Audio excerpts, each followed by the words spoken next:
Welcome to Fwamp Fwamp Sports. My name is Richard Harris. And let's talk sports.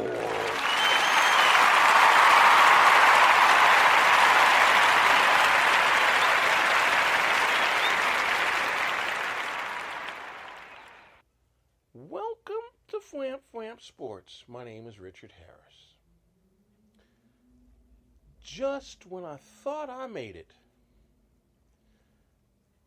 is the first line of a Phil Collins song that I love.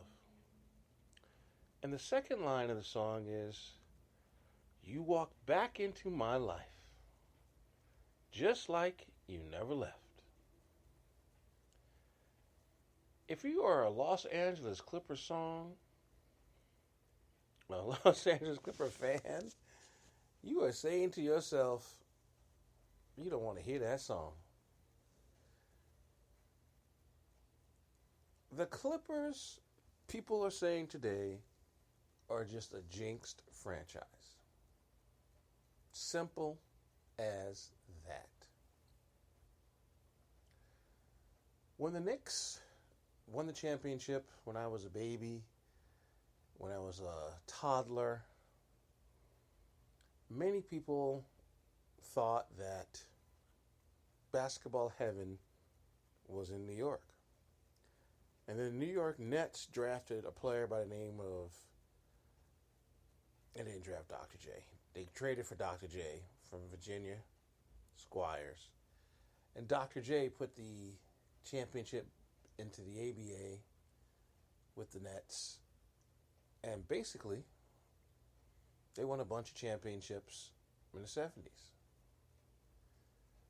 There aren't too many teams, not too many cities across America who have two teams representing the state, two teams representing its own city.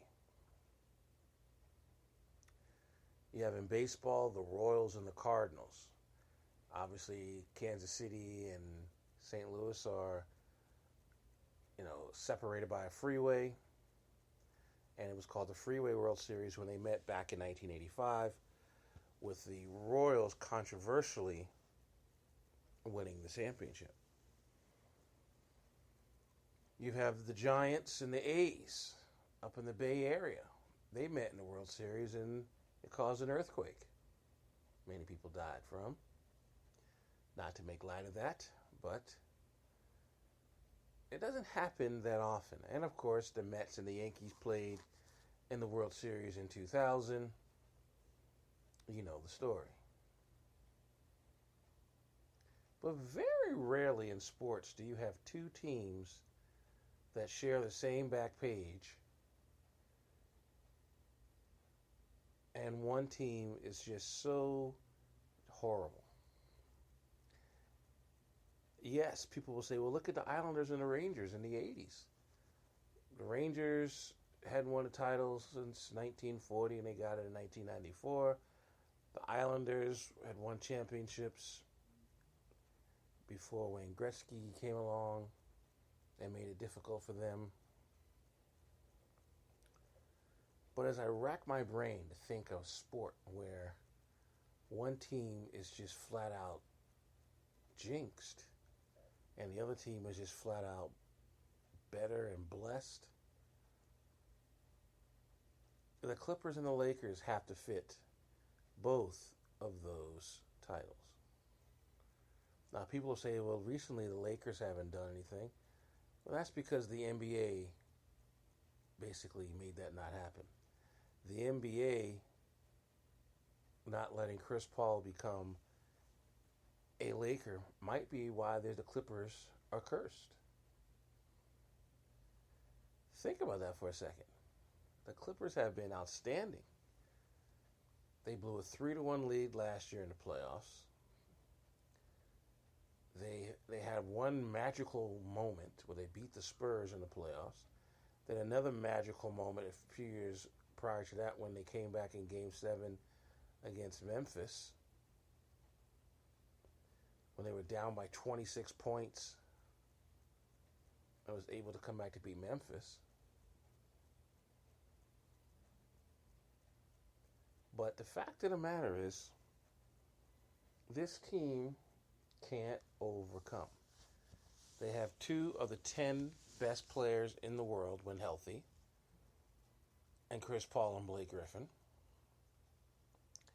And I'm watching the game last night, and I'm saying to myself, what is wrong with Blake Griffin? He has Aminu guarding him. Aminu is a small forward who used to be a Clipper, and he couldn't compete against Aminu.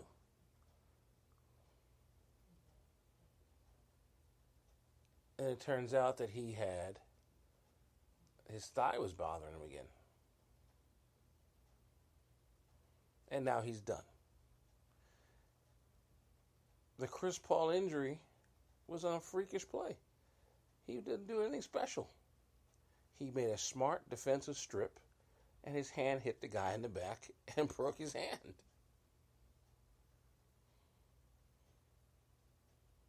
You can't explain that.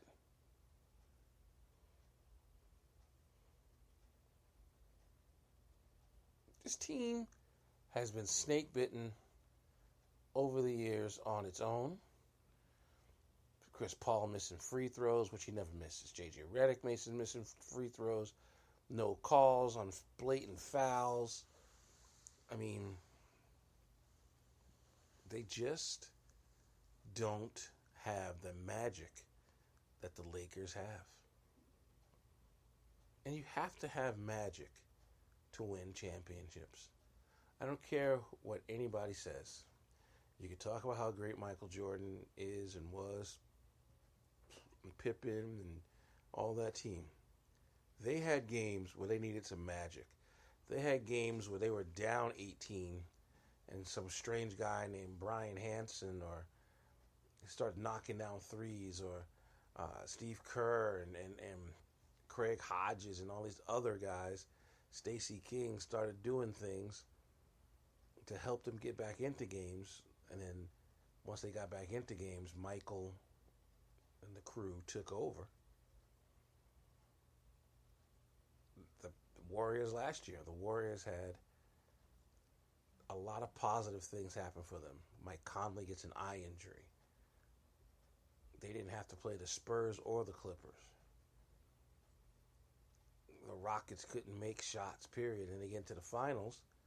And in game one, the Cleveland loses Kyrie Irving. And, of course, Kevin Love didn't play because they got his shoulder pulled out of the socket.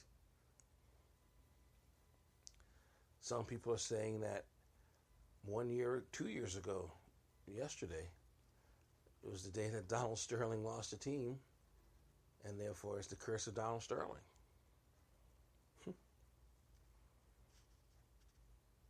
I think it's the curse of Chris Paul. Chris Paul was supposed to go to the Lakers. And for some reason, David Stern said, no, can't go to the Lakers.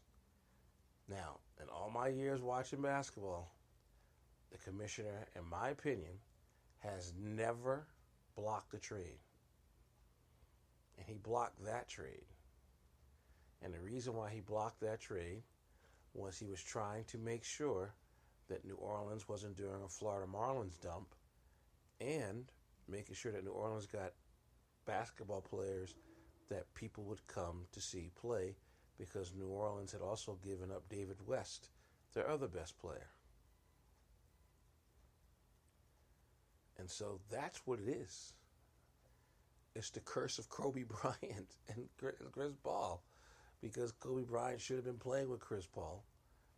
Instead, Kobe Bryant's last 3 years as a pro end up like crap, because he had Steve Nash for 2 years, and Steve Nash ends up retiring and not doing anything.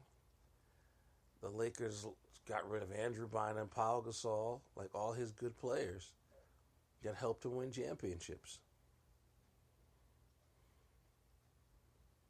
And then the Lakers lost.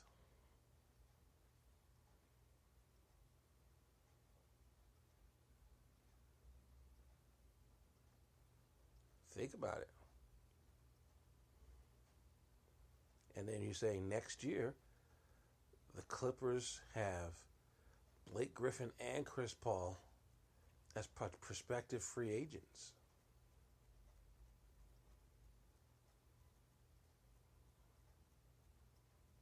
What's going to happen then?